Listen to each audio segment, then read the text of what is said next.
नमस्कार मित्रांनो. तर आप्पी आमची कलेक्टर या मालिकेमध्ये आज आपल्याला पाहायला मिळतं की आप्पी आतमध्ये असते. इकडे रुपाली आणि मोना बाहेर असतात. स्वप्नील कामाला निघालेला असतो. तेव्हा रुपाली म्हणते की अहो एवढ्या लवकर निघालात का? तेव्हा स्वप्नील म्हणतो की हो आज जरा गडबड आहे, मी निघतो.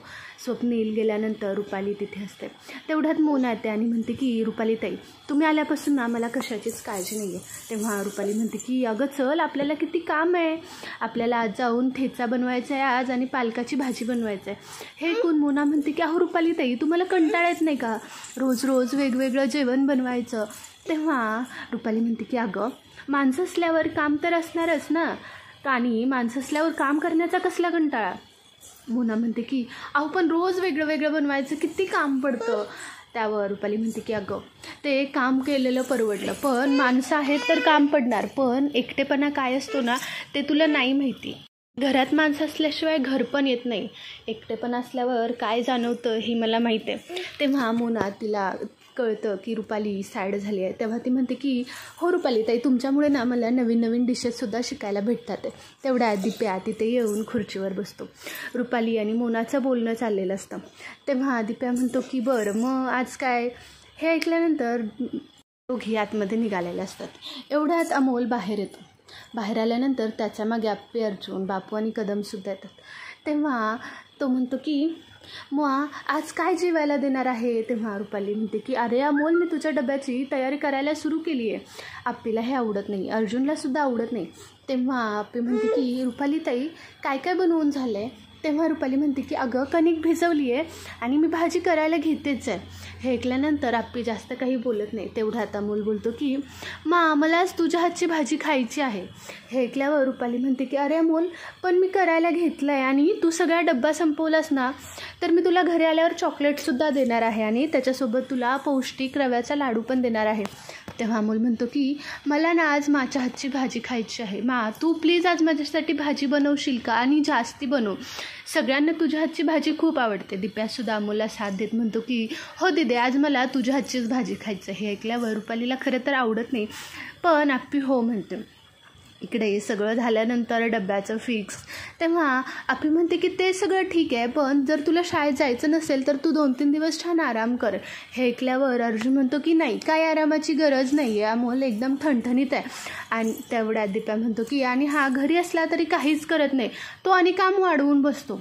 तेव्हा दिप्या म्हणतो की अरे हेच तर त्याचं काम आहे, हाच तर त्याचा आराम आहे. अमोल हसतो. तेव्हा आप्पी म्हणते की ऐक अमोल तुला शाळेत काही झालं तर सगळ्यात आधी फोन करायचा आणि मला सांगायचं. ऐकल्यावर अमोल म्हणतो की हो ओके तू म्हणशील तसं. त्यावर आप्पी म्हणते की काय रे तू आज व्यायाम केला नाहीस, तुला व्यायाम करायचा नाही आहे? तेव्हा आप्पी दिप्याकडे बघते. दिप्या आपली नजर चोरून दुसरीकडे बघत असतो. तेव्हा आप्पी म्हणते की आज तुझा व्यायाम दिप्या मामा घेणार. दिप्या म्हणतो नाही आहे दिदे प्लीज व्यायामाचं तेवढं सांगू नकोस. तेव्हा अमोलसुद्धा आप्पीसोबत म्हणतो की हो मामा चल आपण व्यायाम करू, तुझ्याकडूनच तर मी व्यायाम शिकू शकतो ना. हे सगळेजण त्याला फोर्स करतात. अमोल ओढत दिप्याला बाहेर व्यायाम करायला घेऊन जातो आणि दिप्या बाहेर निघून जातात. आपण म्हणते की बरं चला ठीक आहे मला आता स्वयंपाकाची तयारी करायला गेलं पाहिजे. ती आज जाते की अर्जुन लगेच म्हणतो की ठीक आहे मी पण आवरायला घेतो. असं म्हटल्यानंतर इकडे अमोल व्यायामाच्या नावाखाली दिप्यासोबत पकडापकडी खेळतो. दिप्या कंटाळतो आणि म्हणतो अमोल बाळा आता माझं लग्न झाले, मला आता असली कामं करायला होतोस का? तेव्हा अमोल म्हणतो की अरे मामा हा पण तर व्यायामच आहे.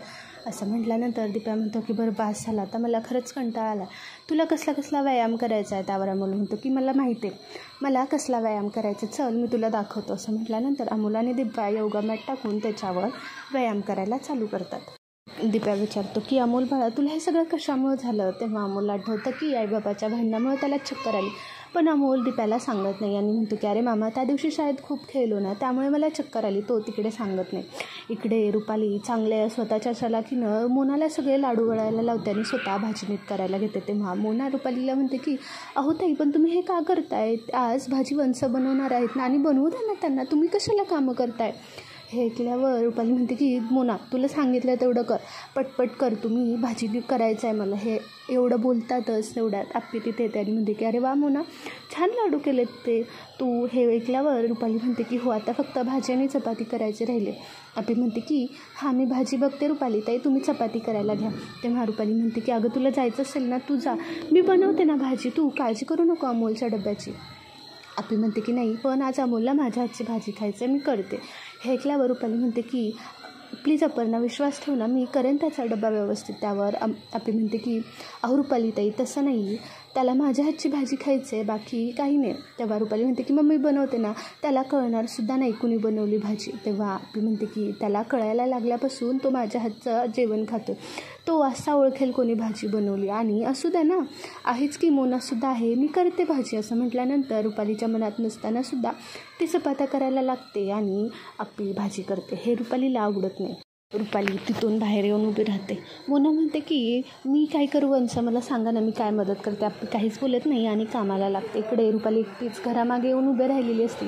मोना आगी तेल ओतण्यासाठी येते आणि म्हणते की काय रुपाली ताई तुम्ही अशा का आला तिकडे. तेव्हा रुपाली म्हणते की काही नाही मोना, तुला माहीत आहे ना, तरीसुद्धा का विचारते. तेव्हा मोना म्हणते की तुम्ही काहीही करू शकत नाही, वंशांना जे हवं आहे तेच काय करतात. तेव्हा रुपाली म्हणते की म्हणजे तुम्हाला इथे भडकवण्यासाठी आली आहेस का, तू जा इथून, माझं मी बघेन. तेव्हा मोना म्हणते की लवकर काहीतरी करा, नाहीतर तुमची जे स्वप्न बघताय ते कधीच पूर्ण होणार नाहीत. रुपाली म्हणते की मोना तू फक्त थांब, देव सगळ्याला संधी देतो आणि माझी वेळ येईल तेव्हा सगळं माझ्या मनासारखंच होईल, आणि जर माझ्या मनासारखं झालं नाही तर मी नाव लावणार नाही रुपाली. तेव्हा मोना अजून तिला चिडवण्यासाठी म्हणते की झालं असेल तर चलात, कलेक्टर मॅडमांची ऑर्डर आहे की लवकर फटाफट चपात्या झाल्या पाहिजेत आणि त्या परत तुम्हाला बोलतील आणि तुम्ही परत काहीच बोलू शकणार नाही, तर तुम्हाला गप्पच बसावं लागेल.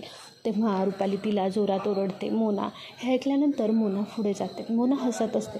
रुपाली लवकरच काहीतरी करून अमोलला आपल्याकडे घेणार असते. ते सगळेजण स्वयंपाक करतात. सगळेजण आपापल्या दिशेने डब्बा घेऊन निघालेले असतात. इकडे दीपी आणि अमोल बॅडमिंटन खेळत असतात. तो बॅडमिंटन बघून मुद्दामन झाडावर टाकतो. अर्जुन आज झाडावर चढतो आणि काढतो. हे सगळं आपे बघत असते आणि तिला अचानक शहनशाह आठवतो. अर्जुन ते फूल काढून खाली आल्यानंतर म्हणतो की काय गप्पे, डायरेक्ट तुला आसगावचं शेत आठवलं काय. तेव्हा आपी म्हणते की शपथ मला खरंच शहनशाह आठवला. त्यावर अर्जुन म्हणतो की बघ ना, तेव्हा तुला शहनशाह दिसत होता आणि आत्ता काय परिस्थिती आहे. हे सगळं बोललं आपी ऐकत असते, पण ती काहीच बोलत नाही. अर्जुन निघायला लागतो तर परत अडवते अर्जुनला आणि आपली म्हणते की तुझ्या ह्याच्यावर पंख लागलाय तो, ती काढते. हे सगळं अमोल आणि दिप्या गाडी मागे लपून बघत असतात. आता ही मालिका खरंच इंटरेस्टिंग झालेली आहे. तुम्हाला हा व्हिडिओ आवडला असेल तर आपल्या चॅनलला लाईक करायला, शेअर करायला आणि सबस्क्राईब करायला विसरू नका. थँक्यू.